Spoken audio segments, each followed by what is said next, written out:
we haven't been taught to do that. That's the problem. We have this weird approach, we have this weird view of negative emotions. Like some of us think, oh, positive all the time, That leads to delusion. Falling down doesn't mean that you're done. Falling down doesn't mean that it's over.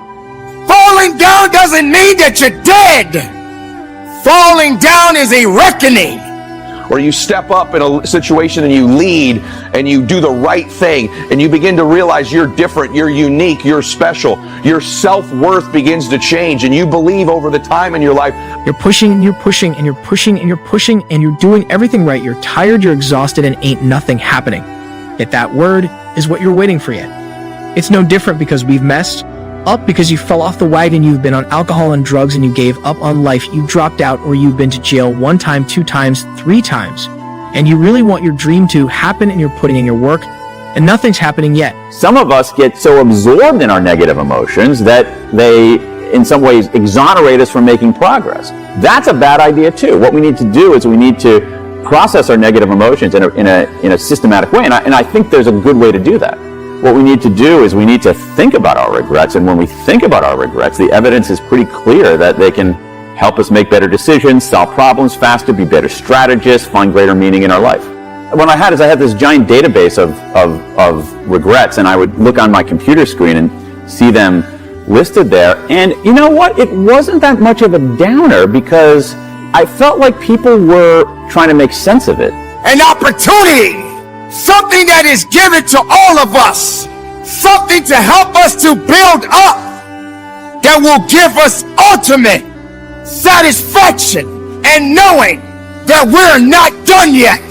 We are all in this situation together. Why do we fall? It must humble us.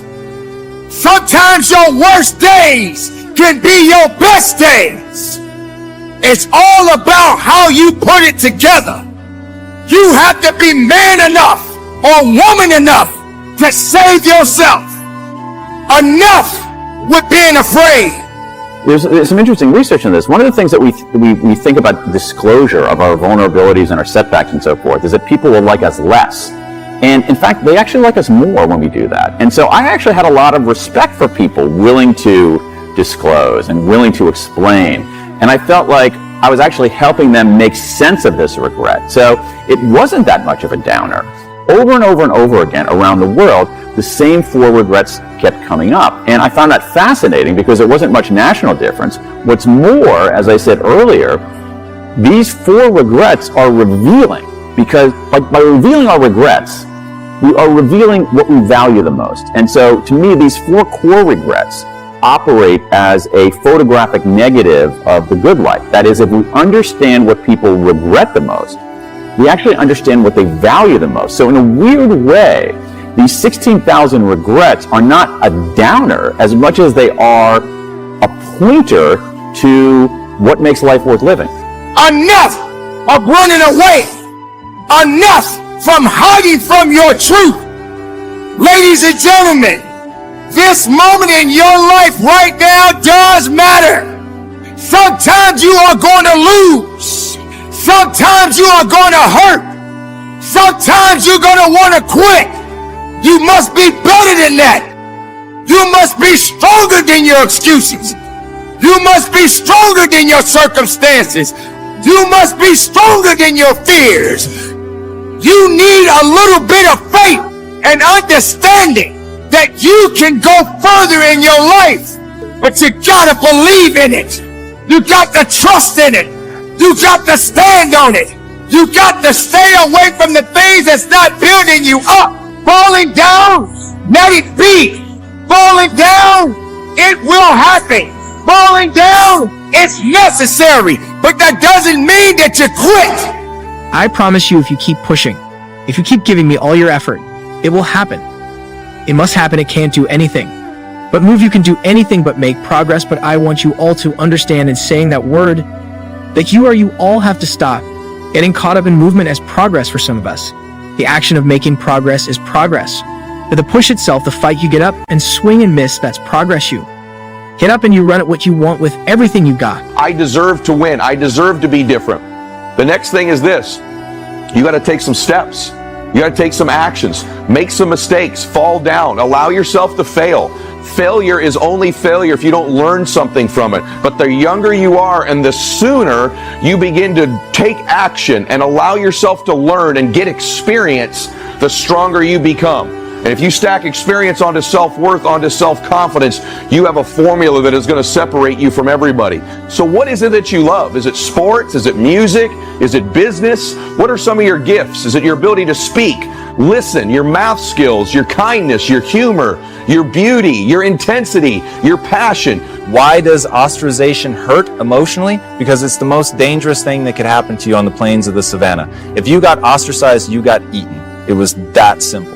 So for us, as a survival mechanism from an evolutionary psychology perspective, we've got to be able to bond and connect with other people. And once I finally realized business can try and abstract itself from that, it can try and rise above that with suits and ties and code of, the way that things are supposed to be done and acting professional. I don't act professional.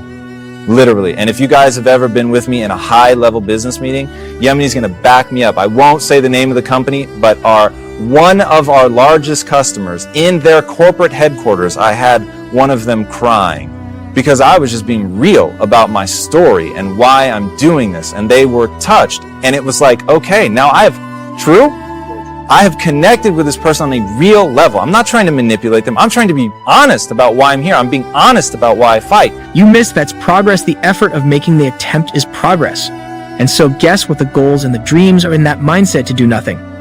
I'll get to it tomorrow. I'll do it the next day. I do it the day after that. We're in a mindset of quitting. And if you want to make sure you become successful, it's not really you quit. It's where you stop preparing to quit. You got to give up on saying, look, I can do that tomorrow. Look, this is my time for rest. This is my time for break. There is no quit. Guess what dreams don't stop people doing? Your ability to learn, your ability to teach, right? Your programming skills. Maybe it's you thinking creatively, thinking strategically. Maybe it's just hard work, but what are you gifted with? And begin to leverage those gifts and talents towards your goals and dreams, and you'll be much happier. And the next thing is this: dream.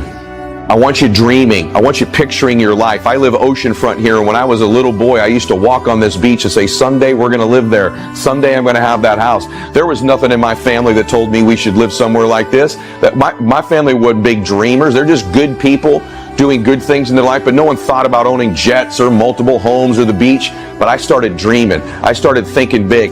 I'm standing on the beach. My home is right up there. And this entire process started with just a thought in my mind of living here. When I was much younger, I walked on this beach with my then girlfriend, and I began to think about living here one day, and it opened a space in my mind as a young man about what would it be like to live oceanfront. I didn't know. Now, that was weird for me in the beginning. It was weird for me to reveal so much of my truthful self because I really had to accept being rejected. I had to put myself out there in a vulnerable way because they could have laughed and been like, that's so ridiculous. What do you know about business? You're just a kid. But they don't. It's all about humans. Humans. If you are dealing with humans, don't fall prey to the structure that people try to put around it. It won't work long term. In you right now is the ember of something you don't want to admit to yourself. I promise you. And if you let me interview you long enough, I will get to that thing. And you will resist me trying to get to that thing for a very long time. First, you'll give me a bullshit answer. First, you're going to tell me that you want to be happy.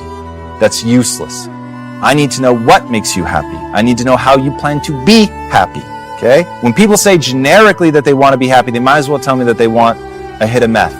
You have the nerve to think or to ask yourself why you're not successful, and you see it happen every day on Monday morning. Somebody's going to get up and they get a hand in their resignation going to a new job on Monday morning. Somebody going to get uplifting more than you on Monday morning. Somebody going to get up running faster than you on Monday morning. Somebody going to get up with their name higher than the draft and you on Monday morning. Somebody's going to be getting that scholarship that you could have got. That's what on Monday morning somebody's going to get up whiffling to take that test.